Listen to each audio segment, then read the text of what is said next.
Baik dong. Sebenarnya udah tahu belum nih Kak Sena? Udah tahu ya kali ya? Iya, mungkin waktu yang nonton ini ya, DPI mencari pandit. Oh, Ya. ini jebolan DPI mencari Iya. pandit nih, Jebret Tim. Ini keren banget, akhirnya udah duduk di sini. Gimana rasanya, deg-degan nggak mau ketemu sama Koci? Pressure-nya tinggi sih ya. Udah pas masuk tuh rasanya langsung udah gitu. Udah dapet sayur Iya, ya? udah Bakalan sayur. di, awas hati-hati loh katanya. Udah ada apa cue dari Akbar, Sen lu bakal dibantai nih. Bukan gitu. Akbar, Abrar. Abrar, ya Abrar. Sorry, anak baru ya.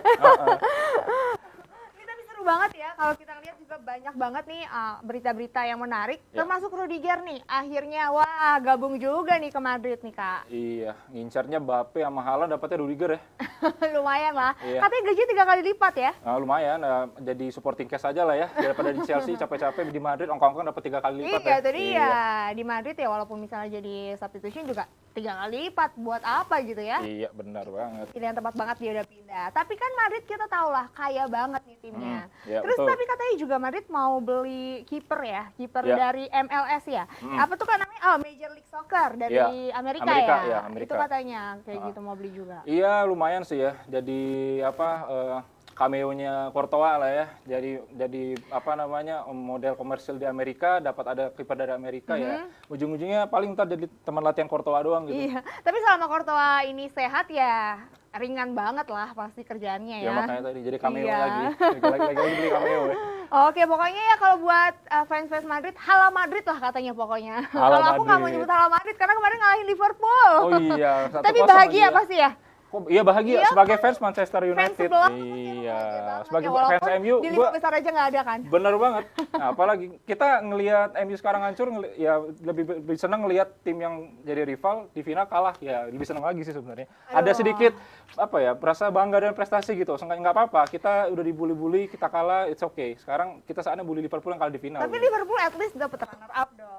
Iya, runner up ya. Tapi runner up-nya lumayan sih, runner up champions lah ya. Iya, daripada kita nggak dapat apa-apa ya. Aduh, nggak apa-apa deh, nggak apa-apa. Tapi aku nggak sabar banget nih ngelihat Madrid bakalan beli siapa lagi ya. Terus kita lihat juga kan Barca udah mulai nyari-nyari nih. Ya. Mudah-mudahan ini bikin La Liga jadi Jadi seru lebih seru lagi. lagi ya, iya bener. Apalagi Valencia kedatangan katanya pelatih baru ya, Iya. Gennaro Gattuso ya. Ya kayaknya pemain-pemain Valencia bakal digeplak-geplakin sih sama bos Gattuso ini ya. Kenapa sih harus digeplakin? Mungkin biar larinya kenceng kali ya. Bisa jadi kayak gitu, atau mungkin biar ini ya, mengembalikan Valencia ke masa kejayaannya lagi gitu. Tapi emang hobi banget nih ya geplak-geplakin pemain ya. Iya banget, ternyata dari tampangnya kan dia bukan dari dia zaman main aja udah geplak-geplakin pemain Iya ya emang suka kerjaannya. banget, ini suka Iya. geplakin pemain supaya kenceng larinya. Tapi kalau buat Betul. mobil nih, supaya larinya kenceng nggak perlu digeplakin. Nggak perlu. Langsung aja pakai G-Force. Nah, Fast itu Moving dia. Automotive Parts buatan asli Indonesia. Ada pabriknya langsung di sini loh Jebret Tim. Buat kalian yang mau langsung beli, langsung aja ke e-commerce kesayangan kalian.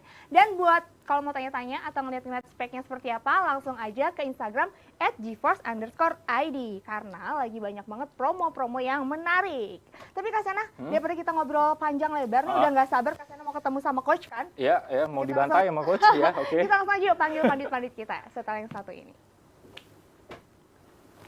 Kalian pasti akan terkejut karena ini adalah tim League 2 di Inggris. Sekarang berarti masuknya divisi 4, sempat ada divisi 3. Tapi memang di divisi 4 Tranmere Rovers juga memiliki fasilitas yang terbaik.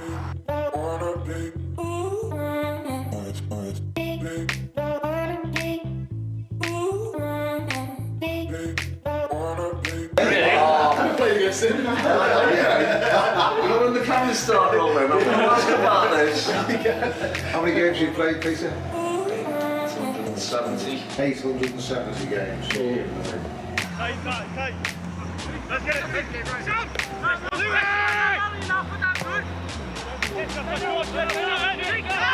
Kalau ini adalah lapangan di sini disebutnya 3G pitch yang untuk sintetis.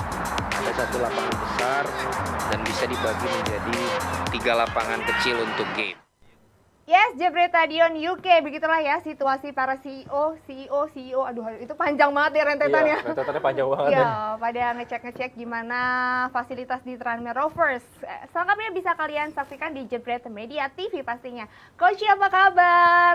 Always baik dong. Oh iya dong. Tadi habis ini ya Coach ya, kita habis ngobrol-ngobrol ya Coach ya. Kalau Coach, seandainya nih, cuma seandainya doang ya. Kalau misalnya aku fans Madrid, nggak akan dinesa-nesain kan Coach? Double dari Nesa. Dina-dinanya mau double dari Nesa. Karena Madrid nggak banget ya coach ya? Enggak, karena mumpung nggak ada fans Madrid, tapi ada fans MU. Jadi layak juga untuk dihajar kiri kanan ya. Siap-siap tuh Kiri, Kak. iya siap-siap ya. Lagi-lagi hostnya fans MU lagi gitu. Bakal jadi makanan lagi nih Iya, kayaknya. tapi ada makanan juga yang empuk nih. Ada panditnya dari MU juga. Kak gimana, deg-degan nggak? Kenapa? Ya shock dong. Kenapa Harusnya shock? tadinya jadi host. Enggak, tadi karena shock di jalan lihat ada orang ada insiden ya, jadi lebih shock dibanding sekarang. Ya kalau siaran mah udah makanan sehari-hari lah. Asik. Padahal dulu mah siaran 6 bulan pertama ketemu Coach Yasin, aduh mati nih gua. Sekarang udah berani. Sekarang kan udah berteman, santai, udah kenal orang, udah tahu celah-celahnya. Aib udah tahu semua. Apa tuh? Oh, Jangan dibuka. Oke, Kak Sana kita bahas apa dulu nih Kak? Oke, yang pertama ya, kita bakal ngebahas apa nih? Soal Trofi World Cup dulu ya. ya. Rudiger deh, Rudiger. Kemarin Rudiger yang Champions akhirnya League dulu. Rudiger yang akhirnya berhasil diakuisisi oleh Madrid nih. Nah, menurut pandit yang ini ya, pandit pengganti dulu ya. Kak Panji, Kak Panji gimana dulu nih, ya. Kak? Oke, gimana Kak Panji? Pertama, di akuisisi udah kayak perusahaan ini orang. tegang, gak apa-apa. Biasa orang bisnisnya pasti ngomongnya jadi akuisisi, tapi Biasa masih textbook. Baca dulu. akuisisi Nggak banget. apa, iya. Iya. Milan di akuisisi masuk akal, ini Rudiger. Tapi gue melihat ini adalah sebuah pembelian yang harusnya sudah dilakukan Madrid dari tahun lalu ya. Terlepas dia punya Alaba, tapi dia kehilangan Sergio Ramos dan juga kehilangan Varane. Ini merupakan sebuah kehilangan besar. Tapi overall ternyata Madrid masih bisa survive dan keluar dari banyak kesulitan kemarin di Liga Champions bergantian walaupun dengan back-backnya yang gue bilang sangat tipis. Alaba bahkan kemarin sempat cedera, sampai Nacho yang menurut gue udah nggak layak untuk seorang Nacho ada di posisi back utama di sana. Bahkan untuk pelapis sekelas Madrid, menurut gue ini adalah back yang menurut gue sedikit ya rapuh. Kalau mungkin dalam kondisi unggul mungkin nggak apa-apa, tapi atau lawan tim mediocre masih it's okay. Tapi untuk lawan kemarin untuk yang di semifinal, di ajang quarter final, Nacho adalah bukan kualitas Madrid yang menurut gue layak ada di sana. Sementara Rudiger dalam beberapa tahun terakhir bisa dibilang salah satu back tengah terbaik di dunia ya. Terlepas dari di zamannya Lampard dia sempat tidak mendapatkan tempat terbaik atau sempat juga di awal-awal mau dijual, tapi dia bahkan sekarang menunjukkan menjadi back terbaik dunia dan sekarang cocok berada di Real Madrid gitu. Kalau Oke. coach, Oke, itu tadi berarti salah satu back terbaik dunia ya, Rudiger. Nah, menurut coach gimana? Apakah pembelian Rudiger ini yang katanya digadang-gadang jadi pemain terbaik dunia, back center back yang bagus, apakah bisa mengangkat Madrid? Yang maksudnya mengangkat Madrid ke next level gitu? Yang jelas Madrid butuh pemain belakang, that's for sure. Oke. Dan gue setuju bahwa bahkan kalau Panji tadi sebut Nacho, gue bilang Militao pun bukan levelnya Madrid. Iya. Oke. Jadi dengan kehadiran Rudiger is a good buy. Itu pembelian yang oke. Oke. Cuman yang gue pengen lihat dengan Real Madrid ini, kan lu tadi udah sebut mereka nggak dapat Mbappe dengan Haaland. Iya, betul. Kita tahu bahwa Madrid purchasing powernya itu puluhan tahun luar biasa. Ya, ya. Lahirlah itu Galacticos dan sampai berjilid-jilid. Ya, seri-seri. Makanya mereka juga menang banyak trofi di UCL karena kualitas pemainnya memang bagus. Ya, ya. Nah, sekarang mereka dapat saingan dari PSG sama City. Ya, ya. Oke. Yang duitnya sebenarnya dari potensi jauh lebih besar daripada Madrid. Walaupun ini persaingan yang tidak sehat karena negara lawan kocek pribadi. Ya. Ya kan? Oke. Tapi faktanya diperbolehkan oleh FIFA dan UEFA. Jadi yang untuk kita menarik, satu Rudiger, Mbappe, Haaland lewat. Kemungkinan besar, dulu kan ada gosip Mane juga mau ke Madrid. Ya, Lewat Mane. juga, kemungkinan akan ke Munchen. Jadi Madrid ini udah nggak seksi lagi kayak dulu. Ya, ya. nah coach tapi yang coach bikin, menurut coach yang bikin Madrid akhirnya nggak seksi lagi, ini permasalahannya apa coach? Duit. Duit. Karena murni ada 2-3 klub dan mungkin tahun depan atau 2 tahun lagi itu Newcastle Ya. dengan duit dari Saudi bisa bersaing dengan Madrid. Nah, kalau di Spanyol kan cuma Madrid Barca. Ya. Madrid beli ini, Barca beli ini. Selalu berdua. Nah, Barca kan sedikit terpuruk sekarang. Ya, 1-2 tahun lagi bisa bangkit, cuman Madrid ini harus pinter-pinter untuk beli pemain, tidak karena mereka sudah tidak bisa bersaing dengan harga, pasti kalah bersaing. Contoh PSG dengan Mbappe. Nah, sekarang mereka harus pinter-pinter meyakinkan pemain bahwa pemain ini harus dengan senang hati ke Madrid. Jadi bukan hanya karena duit seperti dulu lagi. Nah, ini menarik. Ini menarik karena siapa yang didatangkan? Karena Madrid selalu, bukan Madrid, Perez selalu ingin mendatangkan pemain bintang. Nah, 2 pemain bintang top dunia udah hilang.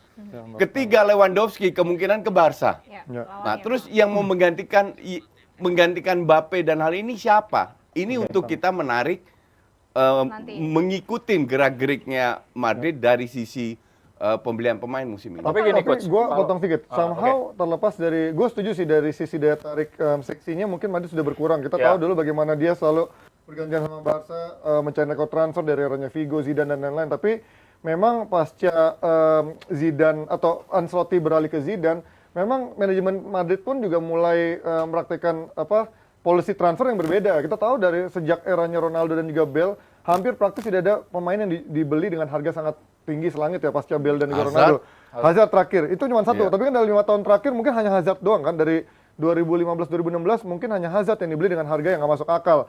Vini mungkin 44 juta Itu bisa masih dibilang normal. Iya, tapi itu Iya. gambling juga kan. Oke, Dulu orang iya. sempat bilang ini gila banget anak anta beranta dari Brazil 44 juta, tapi sekarang bisa lumayan terbayar. Udah mulai terbayar. Tapi inilah menurut gua manajemen Madrid sekarang ya mau nggak mau dengan sekarang kondisi finansial sudah nggak seseksi dulu, kemudian sempat dihantam pandemi. Ya mau nggak mau mereka sekarang harus belajar lebih smart untuk dalam sisi transfer, dan somehow sekarang terbukti dalam beberapa tahun terakhir mereka cukup sukses. Liga Champions kemarin berhasil juara walaupun dengan bahkan backnya ya menurut gua nggak layak banget dengan ada Militao dan juga Nacho, tapi dia bisa survive di Liga dan juga Liga Champions ya. Mungkin ini menjadi sebuah model transfer yang cukup bagus. Terlepas juga mungkin kita tahu Liverpool pun juga mempraktikkan yang smart transfer seperti sekarang kan. Oke, ya. Bukan kayak Manchester City, bukan kayak PSG, ataupun bukan yang memang masih punya kekuatan uang kayak mereka gitu. Oke, tahan dulu Bang Maji. Oke, Tapi gini. Ance sama Klopp beda kualitas. Iya, nggak juga. Itu dari sisi taktikal ya, tapi dari sisi prestasi Koci. masih bisa dijawab sama Ancelotti kan. Oke, Coach gini, tadi kan Coach bilang ya, bargaining power yang Madrid itu sudah agak menurun karena kedatangan dua taipan dari PSG, terus juga dari Dua taipan dari Timur Tengah. Timur Tengah. Tengah. Oke. Tapi apakah akan ada satu bargaining power yang nggak mungkin bisa dibeli, Coach? Itu historis, terus pride-nya bermain untuk klub seperti Real Madrid gitu loh. True. Seperti ini. Oke, sekarang Madrid bargaining power dia rendah, tapi seandainya lu bisa menggantikan figur seperti Ronaldo di Madrid kan jadi sesuatu yang luar biasa gitu. Sekarang gue tanya sama lu, asumsi lu pemain bola. Oke. Lu umur 25 tahun, oke? Lu bisa dapat 300 juta di PSG atau 100 juta di Madrid. Oke. Usia pemain bola itu terbatas. Ya, oke. Lusa, lu tabrakan, karir lu selesai. Ya. Yang lu ambil yang 100 yang dengan histori bla bla bla, atau lu ambil yang 300 untuk mengamankan masa depan lu. Kalau untuk masa depan, untuk masalah finansial pasti ngambil PSG ya. Rata-rata semua begitu, sesimpel itu. Jarang sekali orang ditawarin dengan gaji yang kecuali tipis ya. Iya, iya. Let's say 50 dengan 45. Mungkin dia pilih yang historisnya lebih Iya, bagus dan atau Ini proyeknya. gapnya jauh soalnya. Tapi ujung-ujungnya kenapa Barca bisa mempertahankan banyak pemain dulu? Karena gajinya juga gede semua. Iya, iya, iya. Madrid juga gede semua. Makanya mereka mau datang. Jadi nggak usah bicara soal loyalitas lah. Itu bullshit lah. Itu. Berarti same case-nya waktu Wijnaldum akhirnya memilih PSG daripada melanjutkan kontrak di Liverpool. Itu paling bagus contoh Wijnaldum. Sekarang Mane. Wah. Lu tahu gaji Mane di Liverpool berapa? Jangan bandingin sama MU ya. Iya. Jangan bandingin sama MU. Oke. Cepet. 100.000 doang Per minggu. Padahal per minggu. Kalau di compare Dia 6 sama tahun. Di compare nggak usah compare sama Juan Mata. Oke, ya oke. Coba jadi mentor doang ya. Mancing sih gue udah bilang. Juan Mata yang cuma duduk di bench manasin bench itu jauh lebih gede. Iya, iya. Oke. Kalau MU memang gajinya terlalu besar lah. Oke. Tapi Mane itu kan layaknya, gue bilang 300-an layak. Harusnya Iya, harusnya layak. Harusnya layak. Nah, akhirnya dia sakit hati, dia nggak mau perpanjang, dia ke Munchen. Kemungkinan besar dia ke Munchen. Ujung-ujungnya toh still duit. Lu tidak bisa mempertahankan. Liverpool itu harus terima kasih sama Jurgen Klopp bahwa dia bisa beli pemain murah, pemain bagus. 5-6 pembelian pemain Liverpool itu berhasil semua. Ya. Kecuali yang nilainya di bawah 10 juta. Kayak Minamino lah, Nico Williams, kayak gitu-gitu lah. Minamino. Ngerti nggak maksud gue? Iya, Tapi fine. pembelian yang 30 ke atas itu berhasil semua.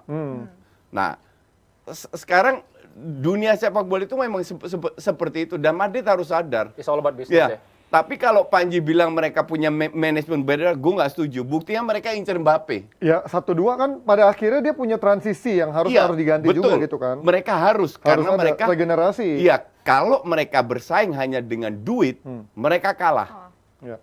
Dan ini akan terjadi kasus Mbappe kedua, ketiga, keempat, kelima. Di awal dari Neymar. Sih. Iya, oke. Neymar buyout dirinya sendiri dengan nilai 222 juta ke PSG.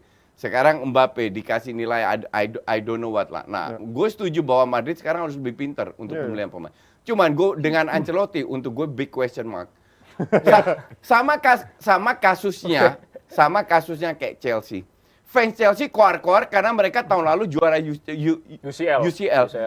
Kita tahu semua UCL sama kayak Italia juara Eropa nggak lolos Piala Dunia. Ya. Orang bilang, lu juara Eropa 2 kali adu penalti di semifinal dan final.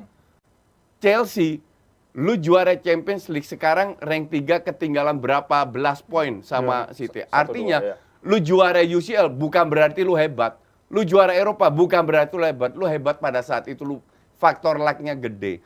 Tapi biarin aja, nanti kita lihat musim depan. Masih bisa bersaing nggak lu? Kalau gue sih menilainya di Liga, mungkin kalau bandingin sama tadi Chelsea gitu ya. Tapi Chelsea dipesaingnya di negaranya, kita tahu bagaimana City sama Liverpool punya kekuatan, bisa dibilang 2 tim terbaik dunia saat ini. Sementara di Spanyol, come on, paling cuma Barcelona Madrid doang kan. Dan itu pun dua-duanya lagi nurun. Iya, itu pun juga Barcelona sekarang lagi, ya itulah, Barcelona bangkit. finansialnya lagi juga, buktinya sekarang kan dia juga katanya belum ngedil-dilin juga beberapa transfer karena masih faktor pengurangan gaji, masih nungguin sponsor masuk apa enggak. Kontrak beberapa Artinya kan ya terlepas dari Barcelona, siapa coba pesaingnya? Barcelona itu, terutama Laporta. Laporta itu lawyer. Iya. Oke? Lawyer itu selalu punya trik-trik. Ya, tapi kan pada akhirnya tahun lalu dia... Trik Cyward. Dia kan baru masuk paruh musim. Ya kan? Nah, tahun ini dia bilang, iya kita utang ini nggak bisa bayarin. Percaya, pegang omongan gue. Minimal 6 pemain baru masuk. Ya, tetap. Itu pun baru 1 tim kan. Artinya ketika Madrid misalkan, let's say nggak juara pun ya paling peringkat 2 gitu. Nggak ancur-ancur banget artinya.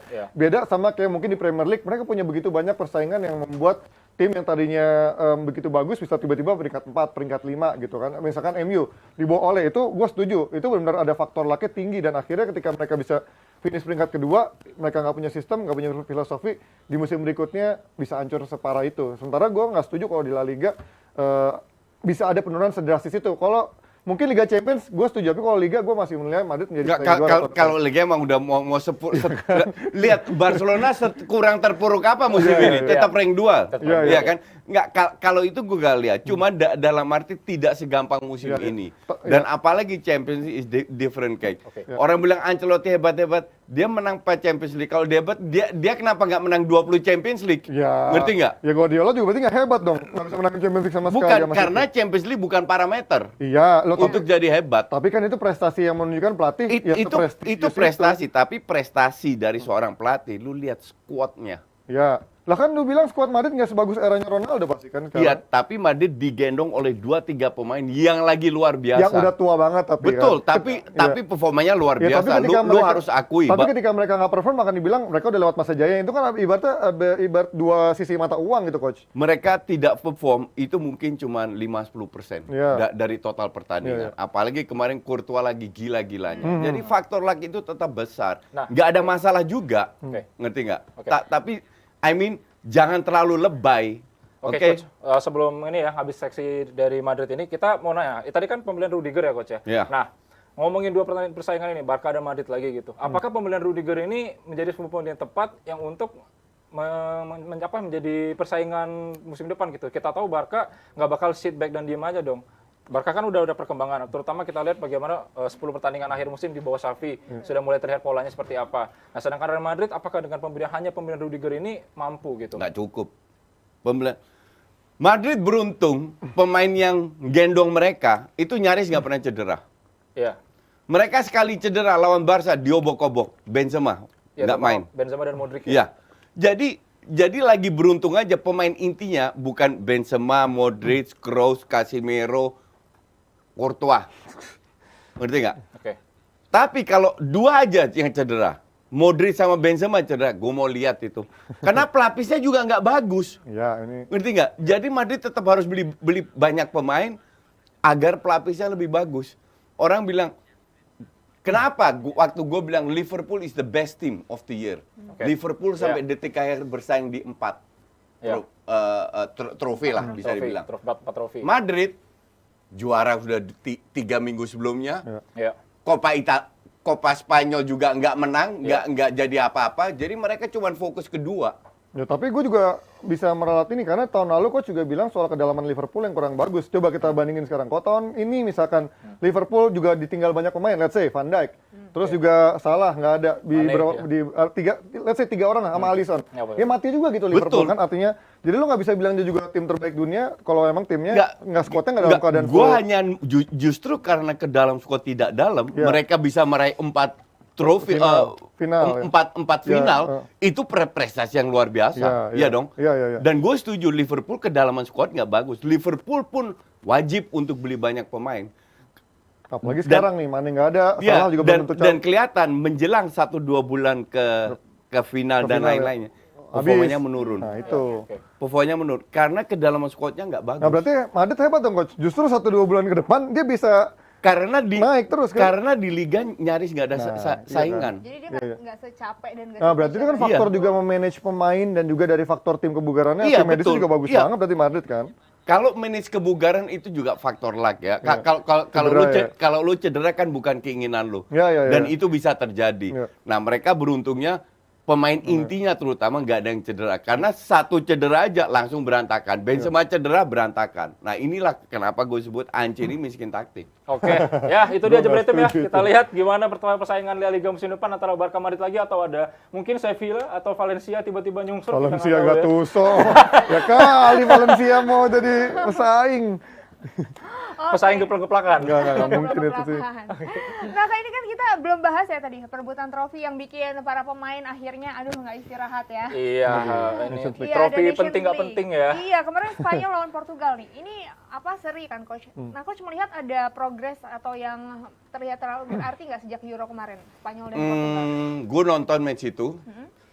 15 menit pertama Spanyol kewalahan. Karena Portugal ngepres. Jadi nggak ada tim yang pegang bola lebih dari 5 detik bergantian. Ini Spanyol. Dua-dua saling ngepres. Tapi habis itu Spanyol pelan-pelan menguasai pertandingan. Cuman the problem dengan Spanyol adalah Killer instinct. benchnya jelek. Iya. Benchnya itu benar-benar jelek.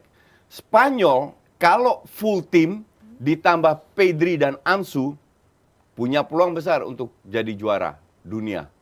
Tapi kalau udah 2-3 pemain yang cedera, selesai. Karena benchnya itu benar-benar jelek. Pelapisnya itu jelek. Nggak selevel dengan itulah. Nah, sementara Portugal biasa ngandelin skill. Padahal ada Cancelo, Bernardo Silva, Iya. Ronaldo dicadangin. Tapi masih banyak pemain bagus lah. Rafael Leao. Leao, waduh. Semoga fans Leao itu kemarin nonton. Iya, Leao. benar, setuju, gue setuju. Dan Fans AC Milan sih, iya. terutama fans Milan. Fans Milan itu Fans harus Milan. nonton Leao. Bahwa lu harus mengakui, gue bener. Kalau tiang listrik itu nggak bisa dilewatin sama Leao. Larinya lurus. Iya, parah banget Leao. Iya. Berapa kali bola hilang, 2 peluang besar loh. 2 peluang besar nggak masuk. Iya. Apa namanya, di sini kelihatan bahwa Leao itu pemain pas-pasan. Miss a sitter. Tapi skor 1-1, lihat 90 menit layak. Karena di babak kedua Spanyol nyaris tidak create big chance. Nah, karena itu 5 pergantian pemain dan yang namanya Olmo itu hancur-hancuran. Padahal di Euro kemarin lumayan sebenarnya ya. Wah, di Euro kemarin. parah Olmo itu. Dan bukan Ferran Torres juga nggak kelihatan Iya. sekali.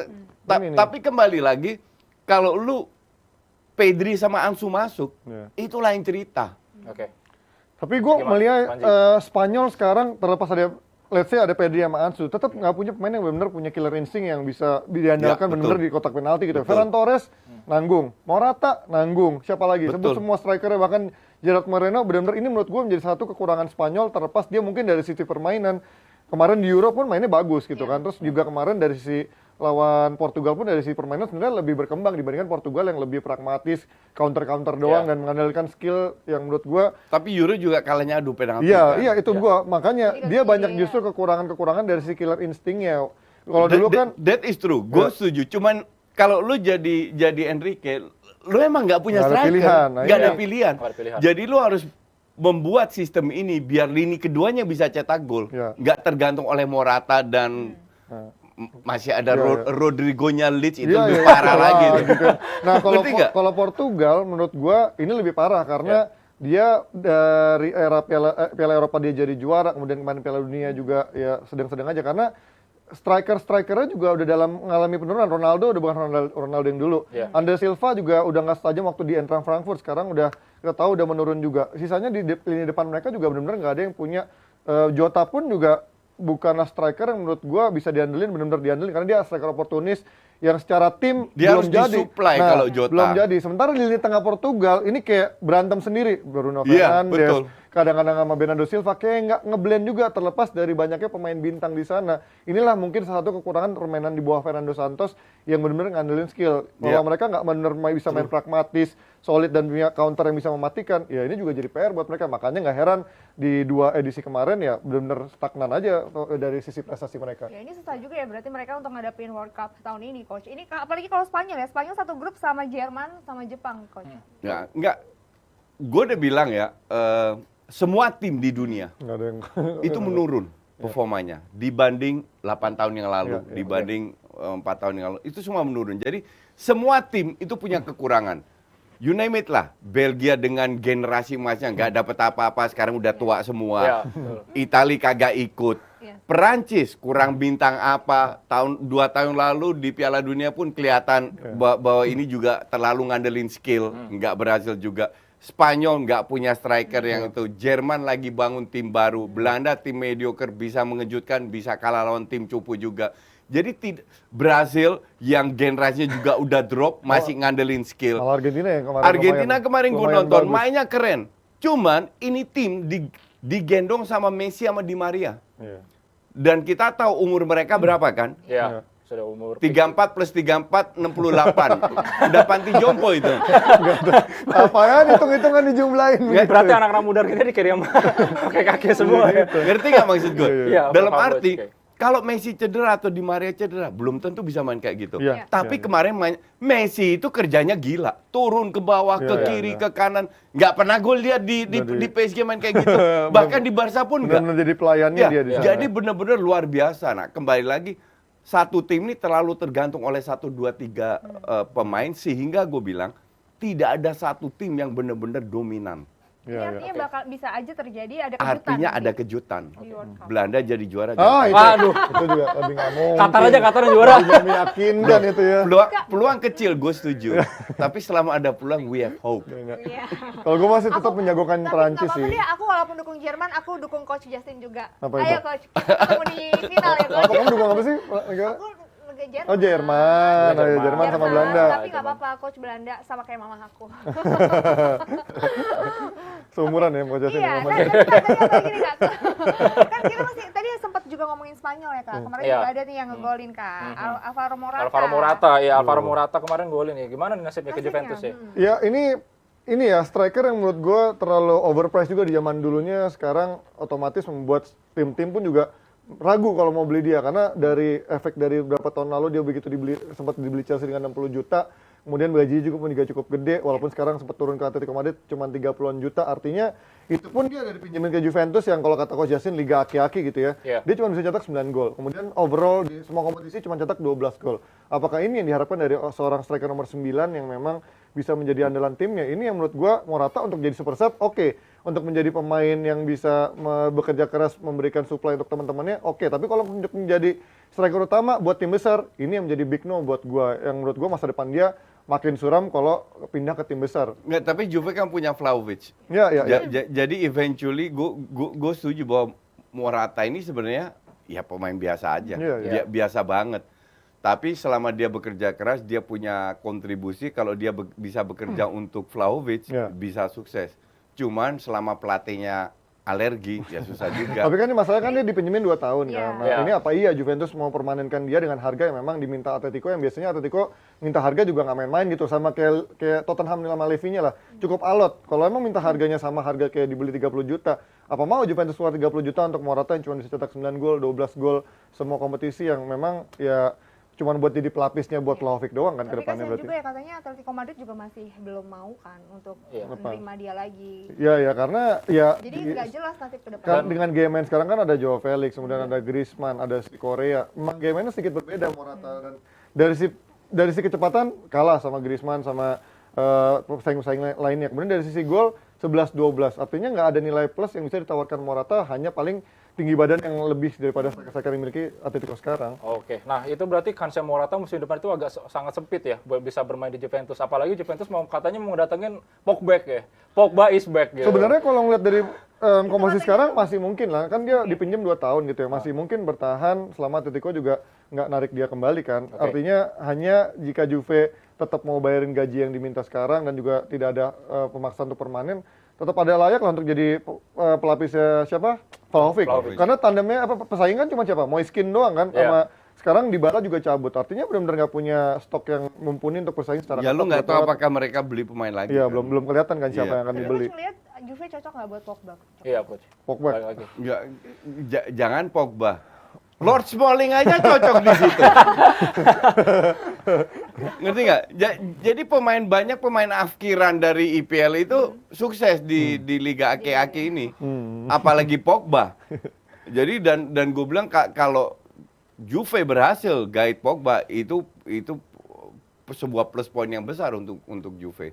Jadi, Terutama faktor lini juga ya? tengah juga salah satu lini yang lemah di Juve. Iya. Nggak Berarti- ada pemain yang kreatif, nggak ada yang itu. Berarti ntar kita bisa lihat lagi ya Pogba gocek-gocek, terus Iya, dia iya, bawa dari iya. depan ke belakang, dia main freestyle gitu. Coach. Lu lihat Theo Hernandez dari kotak penalti bisa dribbling itu hanya di Serie A itu. Iya. Ya ini Pogba yang mungkin akan kita lihat Pogba yang berbeda karena itu faktor intensitas permainan di Premier League sama Serie A jelas berbeda. Kita lihat waktu itu zamannya dia rambutnya masih kayak ayam kalkun gitu ya, yang masih ada rambut kuningnya, dia begitu leluasa nih, kita lihat rambutnya masih leluasa gocek-gocek. Tapi sekarang kita harus ingat umurnya juga bukan zaman waktu dia di Juve masih sangat muda ya, masih bisa kayak dulu Ronaldo di MU awal kan yang bisa gocek-gocek. Sekarang umurnya udah 30 tahun, dia pasti juga nggak seluas sekarang. Injury prone Pogba juga menjadi masalah. Dan gua rasa Pogba juga tidak bisa menawarkan banyak seperti zaman dulu di awal gabung ke Juve. Tapi untuk Serie A, untuk sekarang lini tengah Juve yang menurut gua persaingannya juga tipis, McKennie, siapa? Rabiot yang menurut gua nih pemain dari mana sih? Maksudnya Locatelli. iya pemain-pemain kayak gini tuh ya untuk Juve big no menurut gua. Rabiot belum selevel ya. Arthur pun juga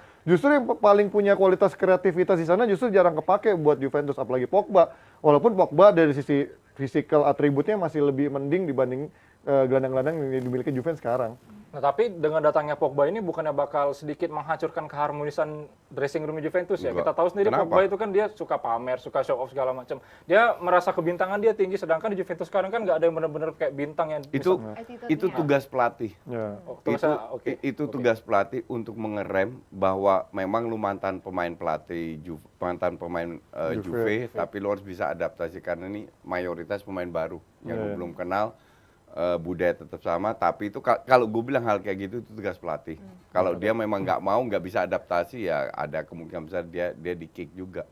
Soalnya Karena gua- Juve lebih besar dari any other player. Tapi kalau ngeliat dulu zamannya Pogba di Juventus sempat ada kan beberapa konten-konten dari YouTube-nya atau Juventus, Allegri dan Pogba tuh cukup punya komunikasi yang cukup baik. Artinya gua rasa untuk dari sisi komunikasi, dari sisi ruang ganti nggak ada masalah karena artinya dia pindah ke Juve pun gajinya kan turun dari Iya, MU gaji kan. turun. Artinya ini pun udah ada penurunan ego dari Pogba yang kalau dia bisa dapat gaji yang lebih gede di PSG kenapa dia milih Juve? Artinya ada faktor ego yang akan diturunkan ketika dia bermain di Juve. Gua rasa dia nggak akan menjadi pemain model salon di MU karena MU pun juga memperlakukan pemain-pemainnya kayak ya overrated kan, overhype, Dua kali overpriced ganti ya. yang membuat Pogba pun jadi mendapat angin segar. Juve beda, dia masih punya Bonucci juga yang punya senioritas di sana yang gua rasa nggak akan bisa semena-mena kayak zaman di MU sih. Mungkin daripada penurunan ego lebih ke penurunan standar kali. Dia pengen kelihatan lebih keren, lebih kelihatan bagus lagi, mainnya makanya ke Juve kali gitu. Ya sebenarnya kalau ke PSG pun juga bisa kan, karena Iya. Ligue 1 kan ya lo lihat aja Ligue 1 juga kualitasnya kayak gimana gitu. Gue nggak yakin dia diminta oleh PSG. Kenapa coach? Karena kalau dia diminta PSG, dia akan ke PSG. Iya iya sih. Faktor finansial aja. Kalau ya. memang PSG-nya mau ya. It's a no-brainer ya langsung ke PSG. Iya, dia. langsung ke PSG. Feeling gue PSG nggak minta dia. Tapi kalau Juve ada masalah nggak sih sama finansial? Dia bisa ya? Ada pemiliknya pelit. Agnelli dia bakal family. ngeluarin uang banyak nggak di buat Oh bisa, oh Agnelli kaya raya. Agnelli beli 10 Juve juga bisa. Cuman masalahnya mau atau enggak. Iya, Iya kan, kalau ya lu lihat squadnya Juve lah dan lu lihat lu kalau punya lu nggak hire alergi nih, come on, ngerti nggak? Lu hire pelatih yang jauh lebih hebat lah, kasarnya begitu. Dan pemain bintang. Juve kan kita kenal penuh dengan pemain bintang. Mereka berapa 9 kali beruntun juara itu kan nggak jatuh dari langit karena kualitas pemainnya memang bagus kan. Dan pesaingnya juga nggak ada yang bagus ya.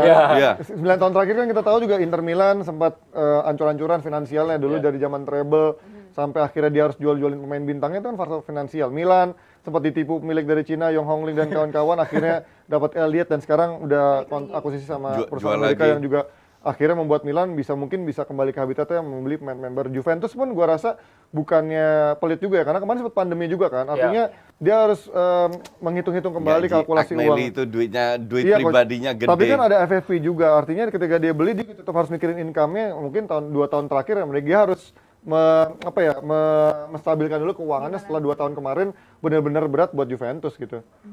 Tapi ini kalau Pogba balik lagi ke Juve ini kayak deja vu ya berarti ya.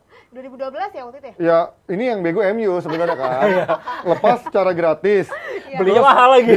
Bukan gue yang ngomong ya. Bukan gue yang ngomong. Dijual 89 juta Fans MU yang pounds atau ngomong. 1 juta euro. Sekarang lepas lagi gratis. Yang bego kan sebenarnya ya timnya Nanti gitu siapa kan. tahu beli lagi. Ya, enggak usah dibeli. Udah enough lah kalau beli Tapi lagi. ini termasuk menghilangkan beban MU nggak nih Pogba?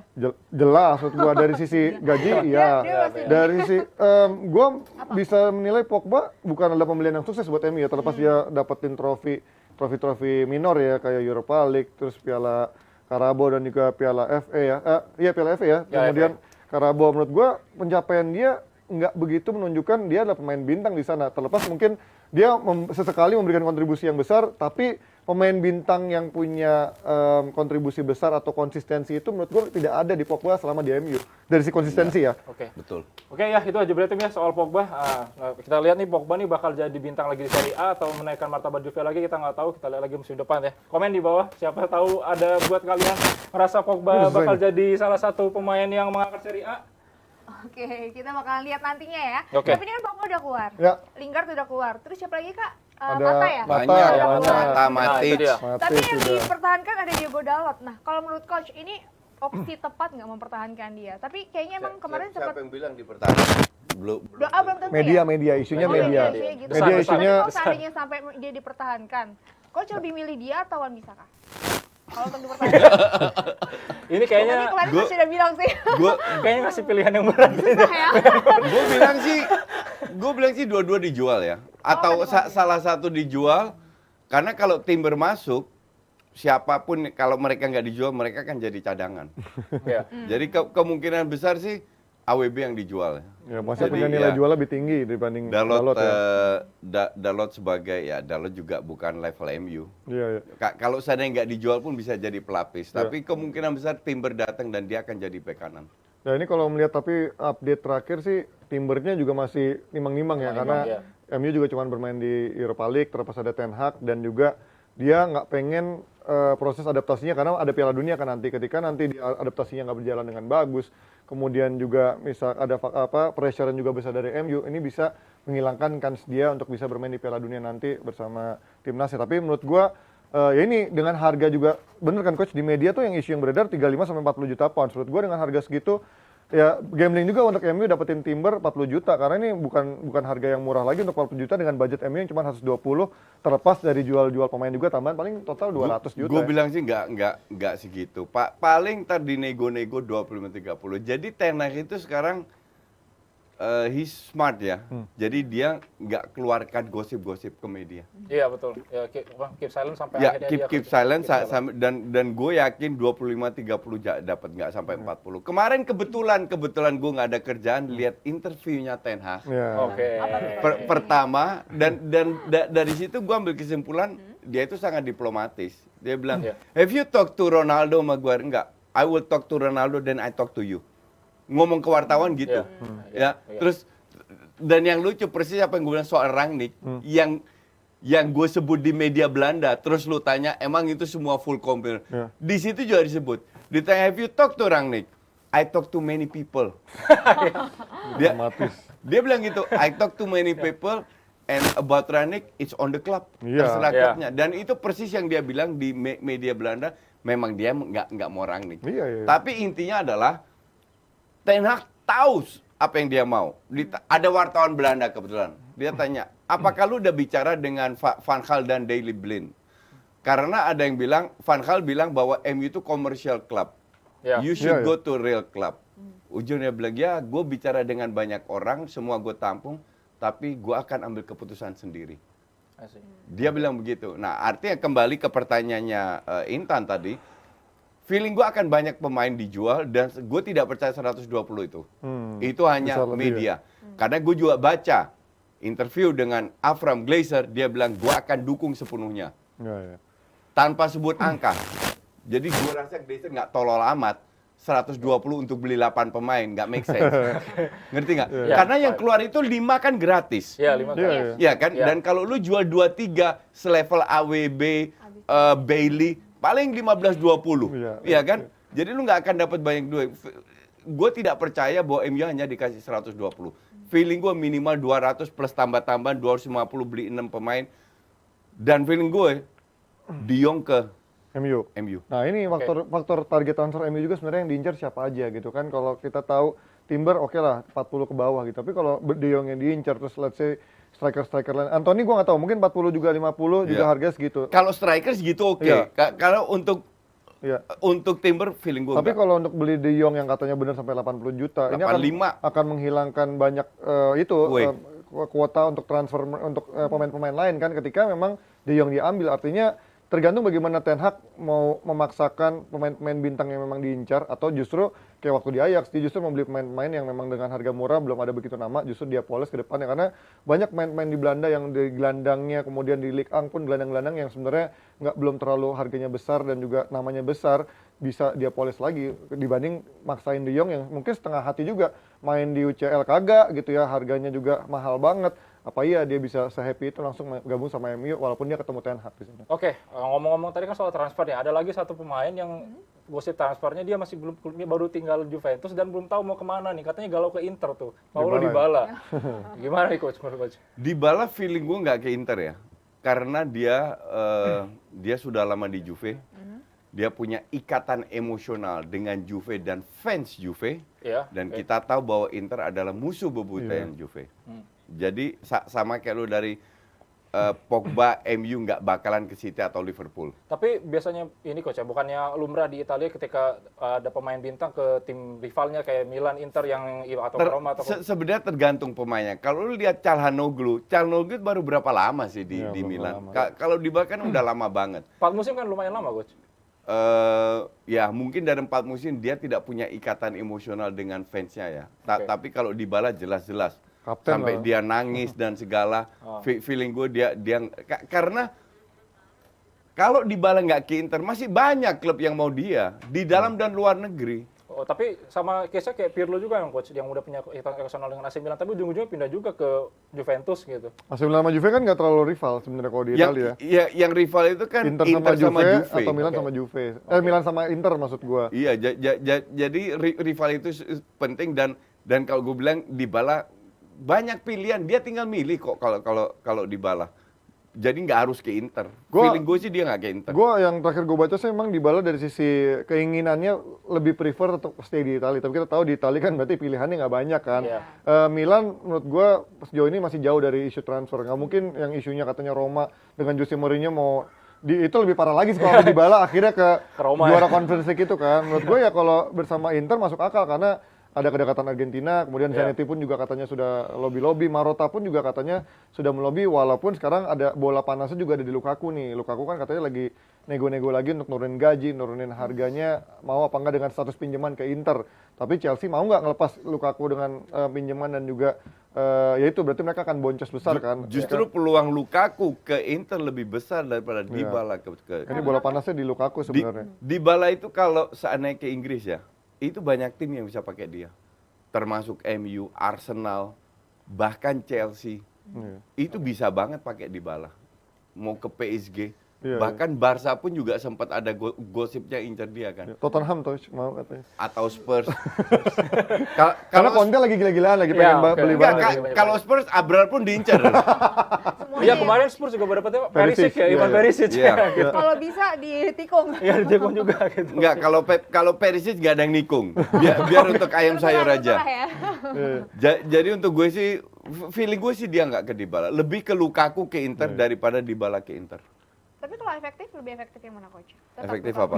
Untuk bagi lebih Inter. cocok. Nah, lebih cocok bagi Dybala atau Lukaku?